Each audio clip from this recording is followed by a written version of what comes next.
Welcome to another episode of യാത്രാ പഠന ചിന്തകൾ. കേരളത്തിൽ അങ്ങോളം ഇങ്ങോളം പരീക്ഷയിൽ പാസ്സായിട്ടുള്ള 1400-ലധികം റിസൾട്ടുകളുള്ള എയ്ഫറൈറ്റ്സിലെ പറ്റാവുന്ന ചില ആളുകളെ ഒക്കെ കാണാനുള്ള യാത്രകളിലാണ്. അപ്പം എക്സാമിന് വിജയിച്ച ആളുകളുമായിട്ട് സംസാരിക്കുമ്പോൾ കിട്ടുന്ന ചില ഇൻസൈറ്റുകൾ വരുന്ന പ്രാവശ്യം വിജയിക്കാൻ ആഗ്രഹിക്കുന്ന ആളുകൾക്കും ഹെൽപ്പ് ചെയ്യാൻ സാധ്യതയുണ്ട് എന്ന് മനസ്സിലാക്കിയിട്ടാണ് നമ്മൾ ഈ ഒരു സീരീസ് ഈ ഓഫ് വീഡിയോസ് ചെയ്യാൻ ഉദ്ദേശിക്കുന്നത്. അപ്പോൾ ഇതിൽ ഞാൻ പറയാനുള്ള ഒരു തോട്ട് എന്താണെന്ന് ചോദിച്ചാൽ, പല ആളുകൾക്കും വർക്കൗട്ട് ചെയ്യാവുന്ന ഒരു സാധ്യതയാണ് അക്കൗണ്ടബിലിറ്റി പാർട്ണർ എന്ന് പറയുന്നത് എന്നുള്ളതാണ്. സോ ബേസിക്കലി നമ്മൾ എയ്ഫറിൽ നിന്നാണെങ്കിലും ഒരുപാട് ഫീച്ചേഴ്സ് നമ്മൾ പ്രൊവൈഡ് ചെയ്യാറുണ്ട്. അപ്പോൾ അതിലെല്ലാ ഫീച്ചേഴ്സും എല്ലാവർക്കും വർക്കൗട്ട് ചെയ്യണമെന്നില്ല. അതുപോലെ തന്നെ ഈ ഫീച്ചറും എല്ലാവർക്കും ഒരുപോലെ ആവണമെന്നില്ല. പക്ഷേ ഒരുപാട് ആളുകൾക്ക് വാട്ട് വി ക്യാൻ സേ എഫക്റ്റീവായിട്ട് വർക്കൗട്ട് ചെയ്തൊരു സിസ്റ്റമായിട്ട് അക്കൗണ്ടബിലിറ്റി പാർട്ണർ ഫീൽ ചെയ്തിട്ടുണ്ട് എന്നുള്ളതാണ്. അതായത് ഉദാഹരണമായിട്ട് ഇപ്പം ഞാൻ ഇന്നലെ മാനേജ്മെൻറ്റിലെ മിൻസിയ JRF ഹോൾഡറാണ്. JRF ഹോൾഡറാണ്.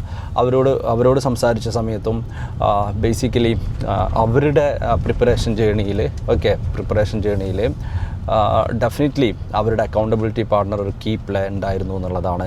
അതുപോലെ തന്നെ ഞാൻ ലാസ്റ്റ് വീക്കിൽ പോയിട്ടുള്ള ഫാത്തിമ സിഹാം, അവർ രണ്ട് കൂട്ടരും അക്കൗണ്ടബിലിറ്റി പാർട്ട്ണറായിരുന്നു അവരുടെ പ്രിപ്പറേഷൻ സ്റ്റഡിയിൽ.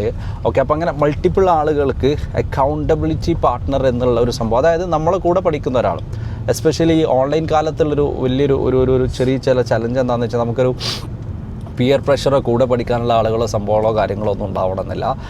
പലരും ദൂരപ്രദേശങ്ങളായിരിക്കും. അപ്പോൾ അതുകൊണ്ട് നമ്മളെപ്പോഴും ഒരു ഡൗൺ ആവാനുള്ളൊരു സാധ്യതയുണ്ട്. പക്ഷേ ഒരു അക്കൗണ്ടബിലിറ്റി പാർട്ട്ണർ ഉണ്ടാവുകയാണെങ്കിൽ basically that will definitely help. അങ്ങനെ എഫക്റ്റീവായിട്ട് ഹെൽപ്പ് ചെയ്ത ആളുകളായിട്ടൊക്കെ സംസാരിച്ചുകൊണ്ടാണ് ഞാൻ ഈ യാത്ര തുടർന്നുകൊണ്ടേ ഇരിക്കുന്നത് എന്നുള്ളതുകൊണ്ടാണ് ഞാൻ ബേസിക്കലി അത് പറയുന്നത്. അപ്പോൾ ഇതിലുള്ള പ്രശ്നം എന്താ വെച്ചാൽ, എങ്ങനെ ഒരു ഓൺലൈൻ അക്കൗണ്ടബിലിറ്റി പാർട്ണർ ആവുക എന്നുള്ളതാണ്. അത് പലരും പല മെത്തേഡിലാണ്. വാട്സപ്പ് വീഡിയോ കോൾ വഴി റെഗുലറായിട്ട് വിളിച്ച് അങ്ങോട്ടും ഇങ്ങോട്ടും പഠിച്ച ആളുകളുണ്ട്, സൂം വഴി ചെയ്ത ആളുകളുണ്ട്, ഫോൺ കോൾ വഴി ചെയ്ത ആളുകളുണ്ട്. ബട്ട് അവർ ഒരുമിച്ച് ഇപ്പം 100 ക്വസ്റ്റ്യൻസിൽ 50 ക്വസ്റ്റ്യൻസ് ഒരാൾ പഠിച്ചു വന്നു, അടുത്ത 50 ക്വസ്റ്റ്യൻ ഒരാൾ പഠിച്ചു വന്നു, അടുത്ത കുറച്ച് സമയം അവർ അങ്ങോട്ടും ഇങ്ങോട്ടും ചോദിച്ച് അങ്ങോട്ടും ഇങ്ങോട്ടും പഠിപ്പിച്ച കേസുകളുണ്ട്. പക്ഷേ ഞാൻ മനസ്സിലാക്കുന്നത് പലർക്കും അത് വളരെയധികം എഫിഷ്യൻ്റ് ആയിട്ടുണ്ട്. എത്രത്തോളം എഫിഷ്യൻ്റ് ആയിട്ടുണ്ടെന്ന് ചോദിച്ചാൽ, ഞാൻ പറഞ്ഞ പോലെ അത് JRF നേടാനും നെറ്റ് നേടാനും ഒക്കെ പലർക്കും എഫിഷ്യൻ്റ് ആയിട്ടുണ്ട്, അല്ലെങ്കിൽ എഫക്റ്റീവ് ആയിട്ടുണ്ട് എന്നുള്ളതാണ് മനസ്സിലാക്കുന്നത്. അപ്പോൾ നിങ്ങൾ ഏതൊരു എക്സാമിന് പ്രിപ്പയർ ചെയ്യുന്ന ആളാണെങ്കിലും ബേസിക്കലി നിങ്ങളെ പ്രിപ്പറേഷന് ബെറ്ററായിട്ട് ഹെൽപ്പ് ചെയ്യുക എന്നുള്ളൊരു ഉദ്ദേശത്തോടു കൂടി നിങ്ങൾക്ക് മറ്റൊരാളും കൂടി, ഒരു ഫ്രണ്ടും കൂടി നിങ്ങളെ കൂടെ ഉണ്ടാവുന്നത് ഹെൽപ്പ് ചെയ്യുന്ന ആളുകളാണെങ്കിൽ, നിങ്ങളൊരു അക്കൗണ്ടബിലിറ്റി പാർട്ട്ണറെ നിങ്ങൾ കണ്ടെത്തുക, നിങ്ങളത് കണ്ടെത്താൻ ശ്രമിക്കുക. അത് ഒരുപാട് ആളുകൾക്ക് ഹെൽപ്പ് ചെയ്തിട്ടുണ്ട്. അതാണുള്ളത്.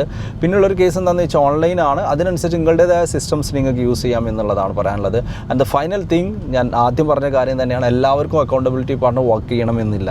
അപ്പോൾ നിങ്ങൾക്ക് ഏതാണോ വർക്ക് ചെയ്യുന്നത് അതാണ് നിങ്ങൾ ചെയ്യേണ്ടത്. ഒരുപാട് ആളുകൾക്ക് അക്കൗണ്ടബിലിറ്റി പാർട്ണർ വർക്ക് ചെയ്തതായിട്ട് എനിക്ക് മനസ്സിലായിട്ടുണ്ട്. അപ്പം whatever the methods we can use, ultimately ഇതിലെന്താണെന്ന് വെച്ചാൽ, അക്കൗണ്ടബിലിറ്റി പാർട്ണർ ഉണ്ടായിക്കൊണ്ടാവട്ടെ ഇല്ലാതെ ആവട്ടെ, ബാക്കിയുള്ള മെത്തേഡ് യൂസ് ചെയ്താൽ നമ്മളെ സ്വപ്നങ്ങളിലേക്ക് നമുക്ക് എത്താൻ സാധിക്കണം. നമ്മൾ ആഗ്രഹിക്കുന്ന വിജയങ്ങൾ നമുക്ക് സ്വന്തമാക്കാൻ സാധിക്കണമെന്നുള്ളതാണ്. അപ്പോൾ എല്ലാവരും വിജയിക്കട്ടെ, വിജയത്തിലേക്കുള്ള ശ്രമം തുടർന്നുകൊണ്ടേയിരിക്കട്ടെ. എല്ലാവരോടും ഒരുപാട് സ്നേഹം, സന്തോഷം, പ്രാർത്ഥനകൾ.